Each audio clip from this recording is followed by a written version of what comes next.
Ang mga mani. Yan o guys, so, ang daming mani guys. So, yan. Mani. Yan. Namimiss ko tuloy si Manang Using kasi magluto siya ng 3-in-1 nga mani dito sa bahay.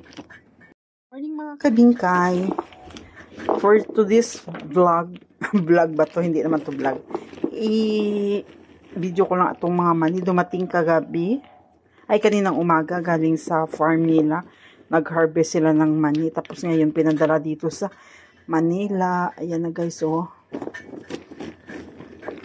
Yan lang. Tapos nilaga na namin yung iba kasi masisira siya. Pero ito, dadalhin ito sa kabilang bahay, doon sa Binondo.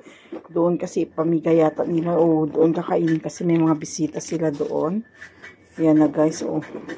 Ang dami. At saka ang sarap nito ng, ang buto nito, ang sarap niya kasi buong buo talaga yung kanyang buto ng mani. Hindi siksik talaga yung laman ng buto. Bubuksan ko guys ha. Alam mo, ang gusto ko nito, kinakain ko siya hilaw. Kasi masarap talaga siya ang mani doon. Yan. Ang laman nito, siksik masyado ang loob niya. Hindi siya katulad sa ibang mani. Diba hindi siya? Diba hindi siya siksik? Ito siksik talaga yan. Tapos marami pa yan darating naman yan dito. Kaya dadalhin nila to sa Binondo. Kasi pamigay niya sa mga auntie niya. Yan. Oh, ang ganda talaga ng... Yan, ito na guys, so binuksan ko. Tingnan mo, siksik talaga ang laman yan. Hindi siya katulad sa ibang mani nga walang laman. Yung parang, alam mo yung siupaw ang laman. Pero ito talagang siksik. Ayan siya, oh.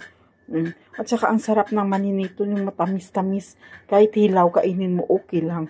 Yung iba dito nilaga na namin. Siguro ang iba, ipadala doon sa Binondo kasi pamigay sa kanyang mga auntie. Yan lang guys, maraming salamat. Thank you for watching.